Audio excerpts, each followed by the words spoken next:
pre mnohých ľudí neznámy, navzdory tomu máte odvahu a dozbierali ste dostatočný počet podpisov na svoju kandidatúru.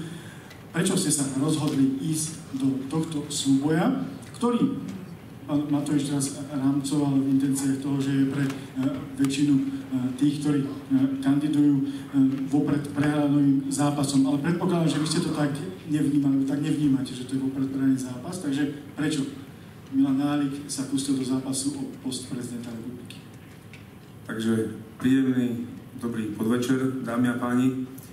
Ideme naživo, tak týmto by som pozdravil aj tých, čo nás sledujú v rôznych kútoch Slovenska naživo. A keď už pozdravím aj všetkých kamarádov, priateľov, žandárov, ktorí mi dali požehnanie, aby som sem išiel, a samozrejme rodinu, ktorá stala pri mne. Jak ste spovedali teraz vy, že pri tých podpisoch, ktoré nebolo ľahké vyzbierať, čo naozaj nebolo.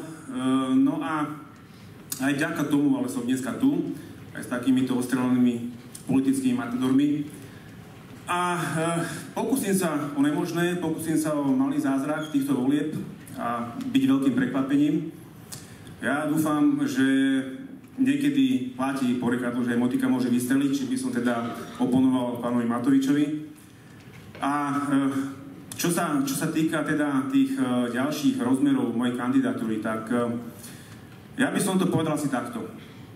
Prvé kolo prezidentských volieb je hlavne o tom, že ľudia majú právo si vybrať aj z iných kandidátov, než len z tých, ktorí dennodenne civia na ľudí z televíznych obrazoviek, z rôznych diskusných programov politických,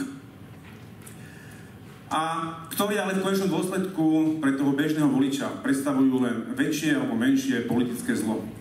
Keď sa dneska pozriem na zoznam kandidátov, zoznam mien ľudí, ktorí sa rozhodli kandidovať, ja tam nájdem takmer všetko. Od bývalého premiéra, ministra financií, ktorý síce financiám nerozumie, bez urážky, ale sám ste to o sebe povedali, až po likvidátora bratislavských semaforov. Takže skutočne ten človek nájde takmer všetko. Len jedno tam nenájde. Nenájde tam alternatívu voči týmto už, nechcem to povedať nejak moc expresívne, ale doslova politicky prepáleným tváram. A preto som si povedal, že je čas proste vstúpiť do politiky, pretože ma inšpirovala jedna myšlienka, myslím si, že jej autorom je pán Michal Svatoš, ktorý povedal, že ak nesúhlasíte s tým, ako vám vládnu politici, ktorých nemáte radi, alebo z ktorých politiku sa nesotožňujete, tak choďte do politiky a stante sa vy novým politikom, aby vám tí zlí, tí, ktorých nemáte radi, vládnuť nemohli. Toto ma inšpirovalo do takej miery, že som si povedal, že vstúpim do tohto zápasu, ale samozrejme ten primárny dôvod mojej kandidatúry je oveľa silnejší a oveľa hlbší. Pramení z vnútornej potreby odovzdať národu ku seba s cieľom viesť Slovensko v duchu národných, štátnych záujmov. A je mi jedno. Je mi jedno, čo si o mne bude mysleť Európska únia, čo si o mne budú mysleť Spojené štáty americké, čo si o mne bude mysleť Rusko, alebo hociaké iné geopolitické mocnosti.